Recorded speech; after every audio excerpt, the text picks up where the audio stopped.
विधानसभा में मुख्यमंत्री योगी आदित्यनाथ ने दो टूक शब्दों में कह दिया है कि किसी भी मुस्लिम बाहुल्य इलाके में कोई भी शोभा यात्रा नहीं रोकी जा सकती है। आखिर ये कहाँ लिखा है संविधान में कि किसी मुस्लिम बाहुल्य क्षेत्र में हिंदू शोभा यात्रा नहीं निकल सकती? और जब आप रोकते हैं तभी हिंदू पक्ष से रिएक्शन आता है कि साहब हम भी नहीं जाने। मुझे आश्चर्य होता है इन बातों को लेकर कि मस्जिद के सामने से नहीं निकलने, क्यों नहीं निकलने देंगे? इस सड़क क्या किसी की है क्या? इस सार्वजनिक मार्ग है, कैसे आप रोक सकते हैं? परंपरागत बहराइच में जो परंपरागत जुलूस था, परंपरागत जुलूस था, वही मैं कह रहा हूं, परंपरागत जुलूस था और उसी परंपरागत जुलूस को आगे बढ़ाने के लिए सारे कार्यक्रम संपन्न हुए, आगे भी संपन्न होंगे। मुख्यमंत्री योगी आदित्यनाथ ने साफ तौर पर कहा कि जय श्री राम का नारा उत्तेजक नहीं है, ये हमारी आस्था का प्रतीक है और मुझे किसी दूसरे स्लोगन की जरूरत नहीं है जब तक उनके पास जय श्री राम का नारा है। ये कहना कि उत्तेजक नारे लगाए जा रहे थे, जय श्री राम का नारा उत्तेजक नहीं है, ये हमारी श्रद्धा का नारा है, हमारी आस्था का प्रतीक है। कल मैं आपसे कहूंगा कि अल्लाह अकबर का जो स्लोगन है ये हमें अच्छा नहीं लगता, नहीं आपको हम रोके तो क्या आपको अच्छा लगेगा?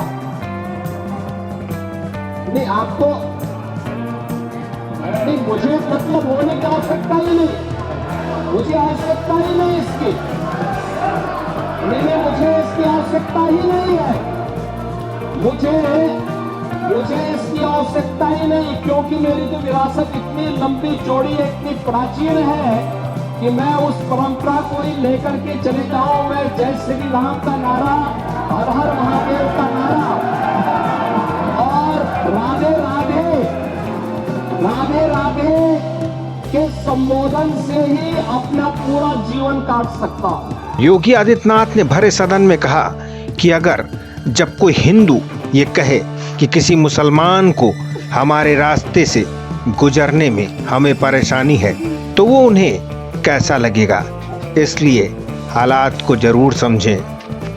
लेकिन मैं आपसे कहना चाहता हूं, कल कोई आपसे कहेगा, कोई हिंदू भी ये कहेगा इस साल हमें भी परेशानी है, आप लोग मत बोलिए, क्या आपको अच्छा लगेगा? और कोई भजन गाया जा रहा है, आप उस भजन को अश्लील कैसे कह सकते हैं?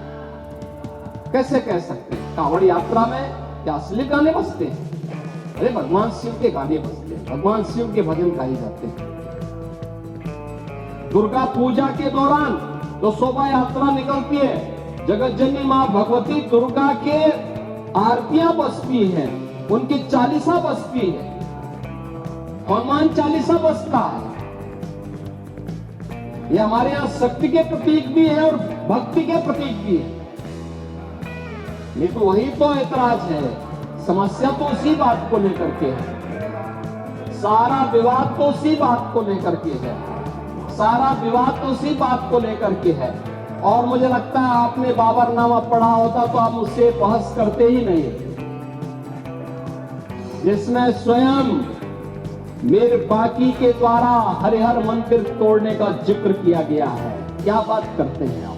योगी आदित्यनाथ ने कुंदरकी का उदाहरण देते हुए भरे सदन में कह दिया कि आगे आने वाले वक्त में आप लोग भी कुंदरकी की तरह ही कमाल करेंगे। और मुझे लगता है ये जितने लोग यहाँ पर हैं, ये वहां पे कोई नहीं रहा होगा, लेकिन आपके फोर फादर के आगे की पीढ़ी उसकी भुगतान रही होगी, इसलिए आज इस स्थिति में आप लोग आते हैं। कुंदरकी में लोगों का एहसास हुआ है, एक दिन एहसास आपको भी होगा और जरूर होगा। और इसीलिए मैं आपसे कहना चाहूंगा कि ये सनातन की जीत है, जो कुंतर्की की जीत है, ये भारत की वास्तविक जीत है, ये भारत के संविधान की जीत है। कुल मिलाकर के कहें तो संभल और बहराइच में हिंसा के बाद योगी आदित्यनाथ ने हिंदुत्व को लेकर अपनी स्थिति पूरी तरह से स्पष्ट कर दी है और साफ कर दिया है कि प्रदेश में किसी भी तरह का कोई दंगा बर्दाश्त नहीं किया जाएगा।